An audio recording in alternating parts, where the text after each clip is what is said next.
na minha opinião, assim, do que eu estou passando, é uma coisa que ninguém ensina para vocês. As pessoas até fazem isso, talvez, um pouco dentro das imobiliárias, mas eles não têm consciência que estão fazendo isso, entendeu? E não passam isso para ninguém.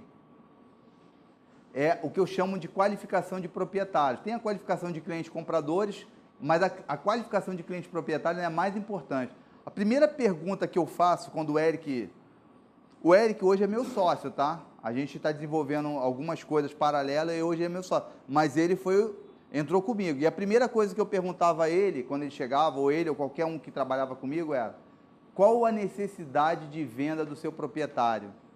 E qual a motivação que ele tem para vender? Eu não perguntava, é 3 quartos? Tem garagem? Quanto que é? Perguntava nada disso. Por quê? Eu estava treinando ele a quando ele estivesse indo aos proprietários, ao invés dele perguntar quanto que o cara está querendo, ao invés dele ficar querendo medir o apartamento o tempo todo, ele preocupado em perceber, porque muitas vezes o proprietário não fala a motivação e nem fala o motivo. Ele não quer falar para você que está precisando vender. Você vai observar na despensa dele que ele está sem arroz, que ele está comendo pão na hora do almoço. Aí você pensa, pô, esse cara está precisando de dinheiro. Você vai perceber que o imóvel dele está com infiltração e ele não está resolvendo. Então, o problema dele é financeiro. Ele pode falar, Eu ia falar um negócio que eu não vou falar, não. Ele pode falar para você, não, estou vendendo, que eu estou super feliz, eu vou voltar lá para Tijuca, é onde eu queria morar. O cara mora no Leblon. Não, eu amo a Tijuca. Na verdade, nada disso. O cara está duro igual e está precisando vender, entendeu? E você, tudo bem, vai escutar o que ele está falando, mas vai atender. Então, o que acontece? Isso daqui, ó, nós vendemos imóveis, mas trabalhamos com pessoas. É preciso a gente aprender a lidar com elas. Lidar é perceber, é estar atento, sabe? Eu tenho feito um trabalho, até eu não sei quem foi, acho que foi aquele senhor lá de azul que está lá no celular, ele perguntou, você que está fazendo uma nova forma de corretagem? Não é nova. Na verdade, essa é a forma de você trabalhar. Na verdade, é que a gente criou um padrão meio relapso de trabalho. Agora, se uma coisa que eu estou fazendo de nova dentro do mercado, é eu ter contato pessoal com meus clientes. Ou seja, eu estou falando de lidar com pessoas. Eu tenho proprietários que estão em depressão porque estão perdendo tudo. Semana passada eu fui dar a volta com uma senhora, levei ela para o Morro Mundo Novo, levei em Santa Teresa, para conversar com ela, para tirar ela um pouco da preocupação.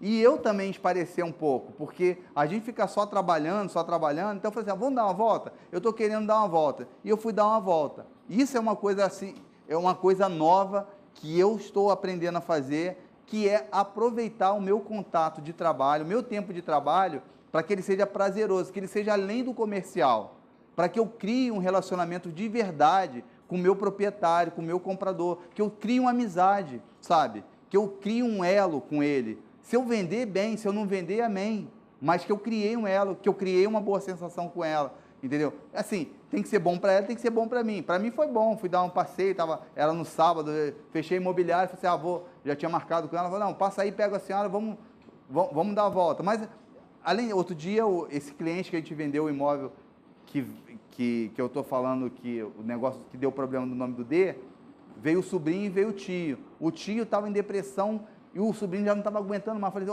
eu posso chegar na tua casa às 10 horas, fico até às 11.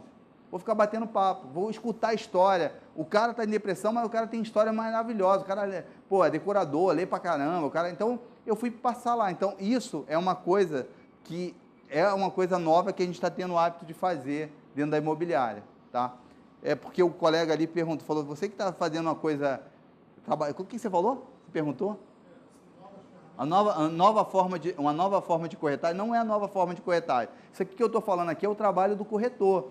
O problema é que a maioria não trabalham profissionalmente. Eu estou falando nada novo, não.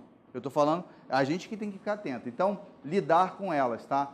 A primeira resposta que eu busco do corretor é qual a necessidade de venda e qual a motivação. Facilite suas vendas, escolha proprietários que necessitem realmente da venda e que o valor comercial justo e real, e que aceite um valor justo e real.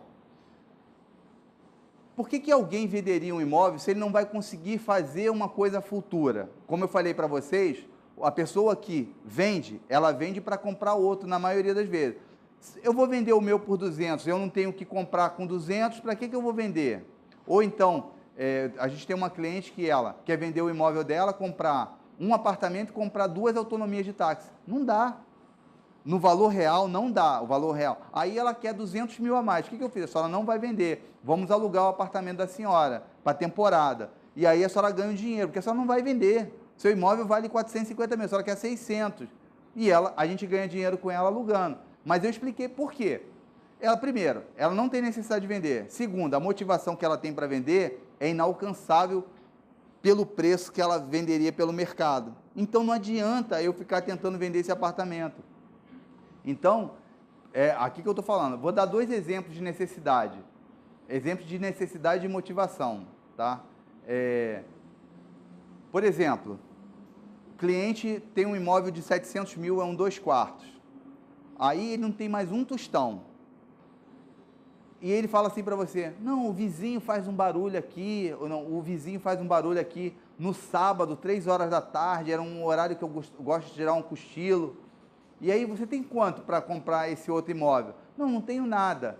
Aí você avalia o imóvel por 700 e ele fala assim, mas eu quero 900. Ele não quer vender. A motivação que ele tem para vender é banal. Um vizinho fazendo um barulho ao sábado, 3 horas da tarde, isso não existe, não vai fazer o cara vender. Essa motivação não faz com... Estou só dando um exemplo. Ou então a pessoa, eu não me dou bem com o síndico. Vai passar a vida toda talvez não se dando bem com o síndico, vai ficar lá, se não tiver mais dinheiro. Porque com dinheiro o cara compra alguma coisa melhor. E a outra coisa, agora vamos supor um proprietário que tem um imóvel de 700 mil, que é um 2 quartos. Mora ele, a mulher dele e a filha dele. E o filho dele que se separou vai voltar para casa. Esse cliente tem um imóvel de 700 e ele tem mais 200 mil reais. Ele tem motivação, ele tem necessidade para vender, porque o filho dele vai voltar, precisa de um quarto, tá? E ele tem necessidade e motivação para comprar esse outro. Bem, se eu moro num 2 quartos por 700 mil, com mais 200 mil, com 900, eu consigo comprar um 3 quartos. Então, ou seja, ele tem motivação e necessidade. E o que ele pretende, ele consegue. Esse proprietário vale a pena. Esse proprietário vai aceitar 650 mil no apartamento dele. Porque a gente vai conseguir um para ele por 850. E ele vai resolver o problema dele. Então ele tem motivo. É diferente do outro, que só está incomodado com barulhinho, que não sei o quê, entendeu? Então vamos lá. Passei 2 não, né? Não.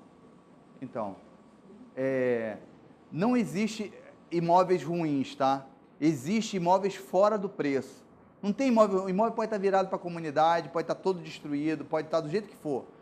Ele é o melhor de todos se ele estiver na faixa de preço adequado. O imóvel pode estar pintado de ouro, tem uma planta maravilhosa, vista para o mar, mas se ele tiver acima da faixa de valor que ele vale, ele não presta.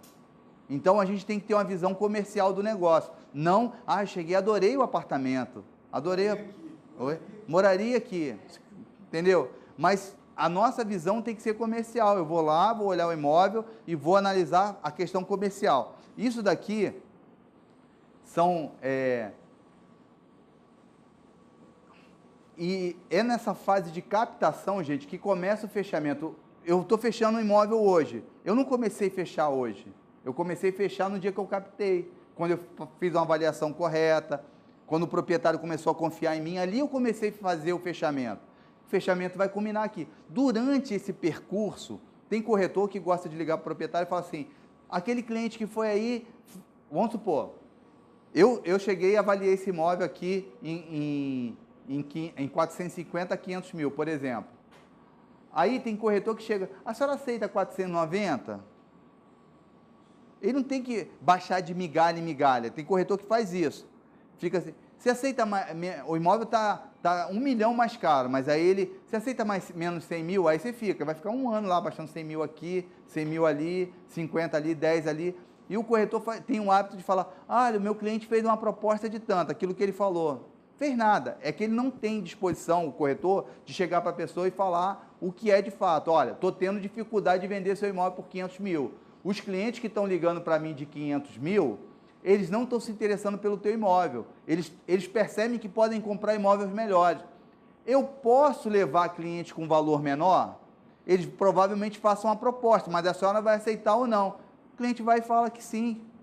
Aí você começa a trabalhar os proprietários que têm menos dinheiro. Eles vão ver esse imóvel com muito mais interesse. Uma coisa, gente, um cliente que tem 500 e 550 mil vê esse imóvel aqui. Ele olha para ele assim, pô, é legal, é bom, mas eu acho que eu posso comprar alguma coisa melhor. Outra coisa é o cliente que tem 400, 450 mil. Ele olha esse mesmo imóvel aqui e se agrada, porque ele só está vendo coisas piores do que isso, pela faixa de valor. Então, isso são algumas técnicas de você passar. E outra coisa, na hora que, quando você liga para esse cliente, dando satisfação, falando para ele das visitas, você começa a criar uma relação com ele.